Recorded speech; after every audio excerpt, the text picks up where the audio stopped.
And I'm happy to be here for the Association's annual conference to share a bit about our government's plans for the industrial heartland. I don't think it's a surprise to anyone that the zone is at the heart of our plans for our economy. Alberta is Canada's leading and most reliable economic engine, and the industrial heartland is at the core of our robust economy. The cluster is the country's biggest hydrocarbon processing region, home to world-scale refineries, as well as chemical and petrochemical facilities supporting over 30,000 jobs. And I have in my notes $40 billion in investment, but from Reeve Dave, I understand I've got to update that to $45 billion in investment and continuing to grow. It's more than 500 square kilometers of proof of the power of network effects and of the growth potential of Alberta's energy sector. And we want to build on this success in competitive and environmentally responsible ways. And that's why Alberta's government created the Designated Industrial Zone pilot project. The zone is founded on improved regulatory processes and faster approval times and less red tape, and clear expectations about environmental outcomes backed by strong monitoring and management. Our goal is to bring an increased level of investment to the zone by 2030, and much more is possible. Alberta's Industrial Heartland Association estimates growth could reach $30 billion in the next 10 years, resulting in an additional 90,000 direct and indirect jobs. And to enable you to hit these targets, we're offering more support and room to grow through the Alberta Petrochemical Incentives Program, or APIP. As you know, the APIP program provides rebates to encourage private sector investment in new or expanded Alberta-based petrochemical manufacturing facilities, including those producing value-added petrochemical, hydrogen, fertilizer, and fuel products, so many of which that we see here. Any petrochemical project using natural gas as a feedstock is eligible for a 12% rebate on eligible capital costs once it's begun operations. It's about providing investors with certainty and transparency and flexibility while saving time on bureaucracy, diversifying the economy, and capitalizing on the growing worldwide demand for petrochemicals. And by all accounts, APIP is doing exactly what it was designed to do. So far, the program has attracted applications from around the world, amounting to over $36 billion worth of investment if all of that makes it to final investment decision. And we've added more than $600 million in funding to make the most of opportunities in this sector. APIP is turning Alberta's industrial heartland into a destination for world-leading projects like Air Products' $1.6 billion natural gas to hydrogen production facility, Interprovincial Pipelines' $4 billion propane to polypropylene plastic facility, Dow Chemicals' $32 million expansion of its ethylene production facility, and so much more. The APIP and industrial heartland are major factors on why Dow Chemical is considering locating their globally leading Path to Zero ethylene cracker in Alberta. Jobs, research, and innovation, these are the priorities of Alberta's government, and we see them happen right here in the industrial heartland. And we're giving investors rock-solid confidence that Alberta's fast-growing petrochemical sector is the right place for their investment dollars. So given how effective and successful APIP has been, we intend to develop similar incentive programs for other capital-intensive industries focused on emissions reduction.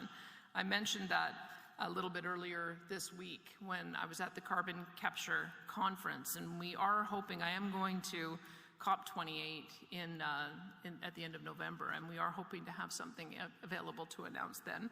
We are also hoping that our federal counterparts, to Mayor Reeves, or to Reeve Dave's point, we're hoping that our federal counterparts will also match us so that we are able to provide some certainty in the industry as well.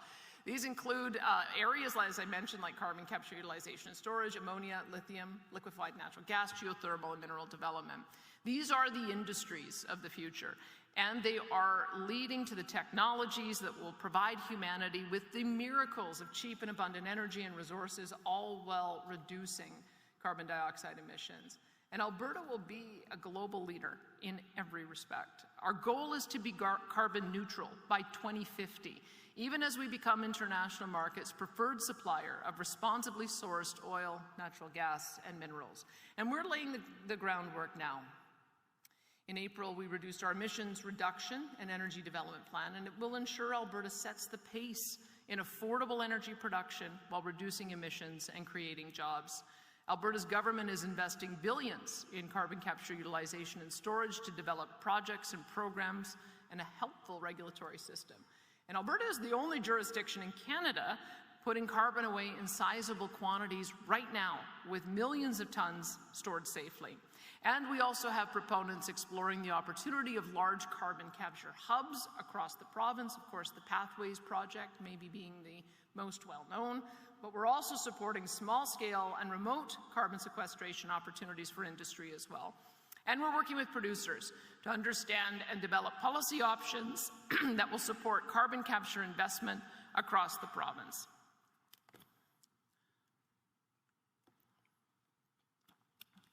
All of this will lead to the cleanest energy and resources available anywhere.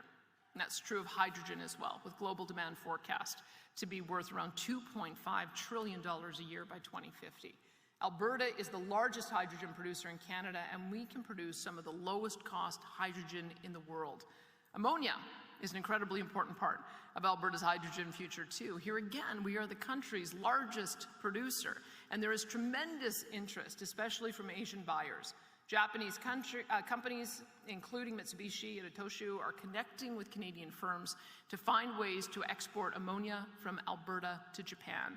And we're also working with global companies interested in sourcing ammonia from Alberta to understand what they need for exports to take off. One of the reasons we named our department Energy and Minerals is because there's just as much promise in minerals in Alberta. Alberta has vast, untapped geological reserves, many of which are in high demand for the production of batteries and cell phones, energy storage cells, and computer chips. More companies are looking to set up operations in the province. So we also passed the Mineral Resource Development Act and established the Alberta Energy Regulator to oversee all activity in the sector. We did this in the last year. And we're phasing in this new and improved approach, giving investors clarity and certainty. And then, of course, there's geothermal energy. We created the province's first geothermal regulatory framework, aligning the sector with other resource industries to ensure that the development is safe and efficient. Since the regulations took effect last year, we've received 75 applications for tenure and issued 48 leases. This emerging sector is already creating jobs. A Calgary-based company, Ever Technologies, built the world's first closed-loop geothermal system. And just last month, our Minister of Environment and Protected Areas, Rebecca Schultz, was in Germany to celebrate the start of a drilling on a project that will use Ever's breakthrough technology to power 18,000 homes and heat 200,000 others annually. Alberta's got what it takes to innovate in every facet of energy production. The upshot of all of this is that amazing things are in store for Alberta's industrial heartland. As petrochemical producers innovate to meet soaring demand while cutting emissions, you'll find a strongly supportive regulatory environment and the policies that you need for long-term investment and success. Our government's goal is to increase economic activity across Alberta's entire natural gas value chain by growing petrochemical manufacturing, LNG, hydrogen, and the plastic circular economy. The opportunities are vast, almost beyond imagining, and we intend to seize every single one. And when Ottawa throws up fresh obstacles, we fight to tear them down for jobs and for the future of our industry. Common sense and economic reality will prevail. The force of these truths will carry the day. And together we will prove the doubters and the naysayers wrong. Alberta will not be left behind by the global energy transition. As I've said, we are not transitioning away from petrochemicals and oil and natural gas. We're transitioning away from emissions. We're going to drive this transition. We're going to protect the planet, and we are going to enable humanity's dreams of higher and higher living standards. Alberta's industrial heartland and the brilliant people behind it are key to winning on all fronts. So keep talking to us and telling us what you need to thrive, because you can depend on us to deliver it. Thank you, and have a wonderful conference.